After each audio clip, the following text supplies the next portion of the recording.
আমাদের দোস্তি কুফফারদের সাথে হয়ে গেছে, আমরা কাফেরের সাথে নরম, আমরা বদ্দিনকে লালন পালন করা শিখে ফেলেছি। দিন আমাদের কাছে গ্রহণযোগ্য নয়, বদ্দিনীকে গ্রহণ করে ফেলেছি। তাহজিব তামাদ্দুনের বেলায় আমরা শক্ত না, আমরা দুর্বল হয়ে পড়েছি। আর প্রাচ্যের পাশ্চাত্যের কাফের মুশরিকদের অনুকরণের বেলায় আমরা নরম হয়ে গেছি। কিন্তু সাহাবীরা আশিদ্দা ও আলাল কুফফার, কুফরের বেলায় তারা বড় মজবুত, দ্বীনের ব্যাপারে তারা বড় মজবুত, শক্ত। তারা দ্বীনের সামান্যতম পরিবর্তন তারা বরদাস্ত করে নাই। সাহাবীদের সামনে কেউ শিরিক করা তো দূরের কথা, খেলাফে সুন্নাহ সামান্য করে নাই, করতে পারে নাই। এই পৃথিবীর মাটির উপরে আল্লাহর সবচেয়ে পছন্দের জামাত যেটা, সেটা হলো পয়গম্বরদের জামাত, আল্লাহর মনোনীত জামাত, যাদেরকে আল্লাহ তাআলা নবুয়তের ধনে ধনী করেছিলেন এবং পয়গম্বর হিসেবে মনোনীত হয়ে যারা এই পৃথিবীতে আগমন করেছিলেন। এনারা হলেন আল্লাহর কাছে মানুষের ভেতরে পছন্দের ভেতরে সবচেয়ে দামি জামাত।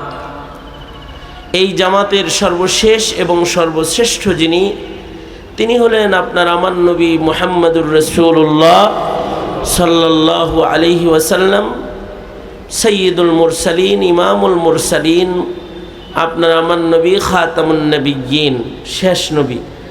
আমাদের নবীর আগমনের পরে এই পৃথিবীতে কিয়ামত পর্যন্ত এই জামাতের ভেতরে সংযুক্ত হওয়ার কোনো সুযোগ নাই। কেউ আর নবী হতে পারবে না, নবী হিসেবে এই পৃথিবীতে কেউ আসবে না। কেউ যদি নবুয়তের দাওয়া করে তাহলে সে দাজ্জাল, সে কাফের। এবং এই ভণ্ড যারা আগমন করে বা করবে, এদেরকে যারা কাফের মনে করবে না অথবা বলবে না, শেখুল ইসলাম রহমতুল্লাহি আলাইহি ওনার জিন্দগির শেষ যেটা ফতোয়া, যেটা সারা দুনিয়া ব্যাপী যে ঘোষণা ওনার, যে এই ভণ্ডদেরকে যারা কাফের বলবে না, কাদিয়ানী সম্প্রদায়, ভণ্ড সম্প্রদায় যারা কাফের মনে করবে না, এরাও কাফের হয়ে যাবে। এই জামাতে কেউ যেতে পারবে না। এরপরে আল্লাহর মনোনীত জামাত হলো সাহাবায়ে কেরামের জামাত, সিদ্দিকীনদের জামাত। তারা আল্লাহর সবচেয়ে পছন্দনীয়। সিদ্দিকদের ভেতরে আফজল সিদ্দিক হলেন সিদ্দিকে আকবর, তিনি সিদ্দিকদের সর্দার। আর সিদ্দিকদের দলের ভেতরে সবচেয়ে উৎকৃষ্ট গ্রুপ হলো, দল হলো আমাদের নবী আলাইহিস সালাতু ওয়াস সালামের সাহাবী যারা ছিলেন, ওনারা সবাই সিদ্দিকীনদের অন্তর্ভুক্ত। এবং এনারা নবীদের পরে সবচেয়ে আফজল জামাত, সবচেয়ে দামি জামাত হলো সাহাবায়ে কেরাম রিজওয়ানুল্লাহি আলাইহিম আজমাইন। নবী যেমন পুনরাবৃত্তি নাই, নবী যেমন আর কেউ হবে না, সাহাবীও আর কেউ হবে না। নবীদের দাম, সাহাবীদের দাম, এমন দামি দল, এই দলে কেউই লেখাইতে পারবে না। তবে সব সাহাবী মিলাইলে একজন নবীর মূল্য হবে না। একেবারে আদনা আছে আদনা একজন পয়গম্বরকে, তার যে দাম, সেই দামে সারা দুনিয়ার সব সিদ্দিকরা একত্রিত করলে একজন নবীর মর্যাদা হবে না। আবার সাহাবীদেরও একটা মাকাম এমন যে সাহাবীর ভেতরে সবচেয়ে আদনা আছে, আদনা সাহাবী যে আছে তার এত দাম, সারা দুনিয়ার সব ওলি বুজুর্গ একত্রিত করলে একজন সাহাবী হবে না। বরঞ্চ সাহাবীর যুদ্ধের ময়দানে সাহাবী যে ঘোড়ায় সওয়ার হয়ে যুদ্ধ করেছেন, সেই ঘোড়ার নাক দিয়ে যে ধুলাবালিগুলো প্রবেশ করেছে, ওই ধুলাবালিগুলো অলি বুজুর্গ আব্দুল্লাহ ইবনুল মুবারকের মতো অলিকেও যদি একদিকে রাখা হয় আর আরেক দিকে যদি সাহাবীর ঘোড়ার নাকে দিয়ে যে যুদ্ধরত ধুলা প্রবেশ করছে সেগুলো যদি রাখা হয়, তো একজন সাহাবীর ঘোড়ার নাকে দিয়া শ্বাসের সাথে প্রবেশ করা ধুলার ওজনও আল্লাহর কাছে অলি বুজুর্গদের চাইতে অনেক বেশি দামি হয়ে যাবে। তাবিঈর চাইতে সাহাবীর ঘোড়ার নাকে দিয়ে যাতায়াত করা ধুলার মূল্য বেশি। লা গুবারুল্লাযী দাখালা ফি আনফি ফারাসি আমির মুআবিয়া, হযরত আমির মুআবিয়ার ঘোড়ার নাক দিয়ে যেই ধুলাগুলো প্রবেশ করেছে সেগুলো ইবনুল মুবারকের মতো বুজুর্গের চাইতে বেশি দামি। সাহাবী তো সাহাবী। এ কারণেই পৃথিবী আর নবী দেখবে না বটে, কিন্তু জামাতে সাহাবাকে আল্লাহ তাআলা এই পৃথিবীর কিয়ামত পর্যন্ত আনেওয়ালা মুমিনদের জন্য আদর্শ হিসেবে পেশ করেছেন আল্লাহ তাআলা নিজে।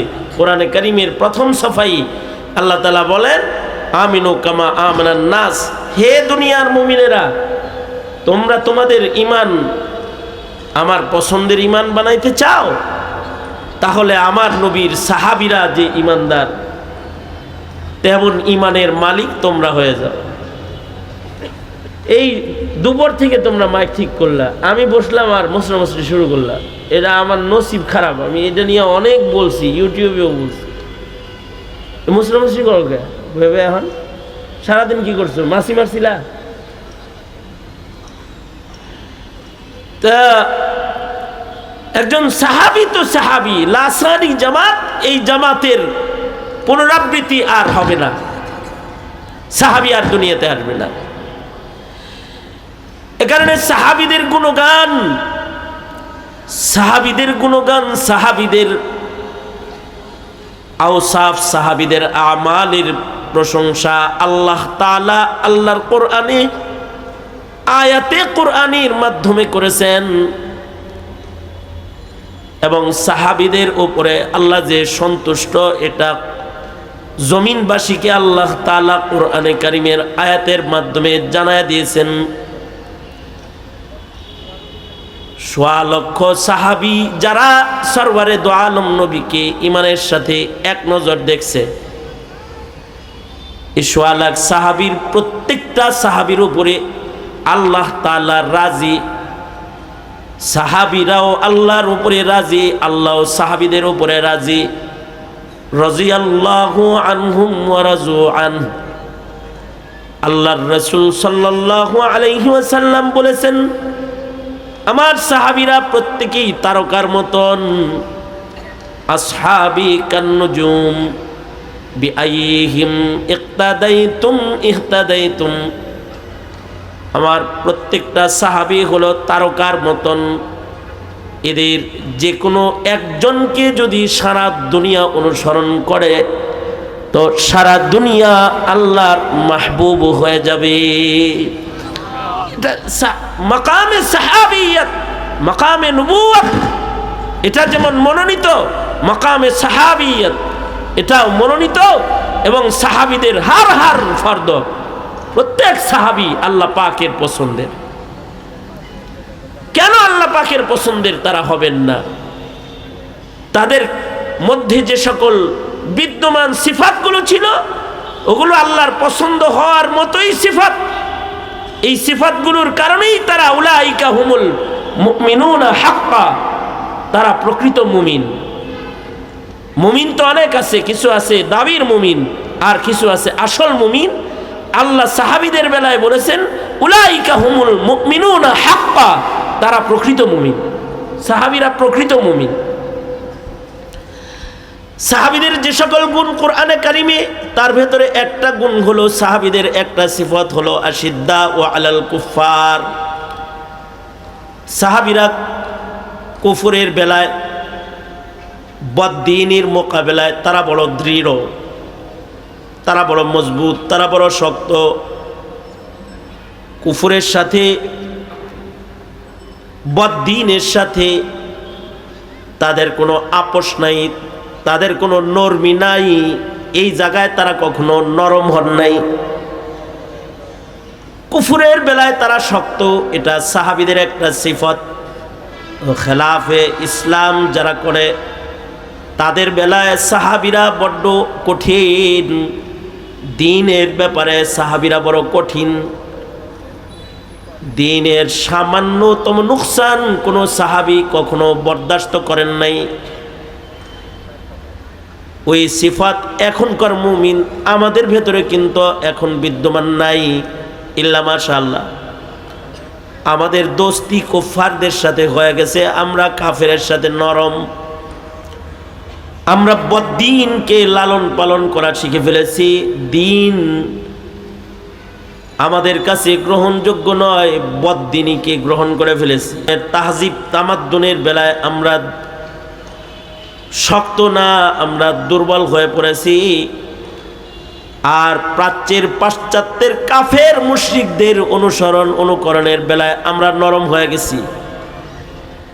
কিন্তু সাহাবীরা আশিদ্দা ও আলাল কুফার, কুফরের বেলায় তারা বড় মজবুত, দ্বীনের ব্যাপারে তারা বড় মজবুত, শক্ত। তারা দ্বীনের সামান্যতম পরিবর্তন তারা বরদাস্ত করে নাই।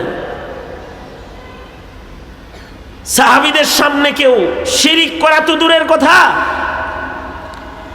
খেলাফে সুন্নাহ সামান্য করে নাই, করতে পারে নাই।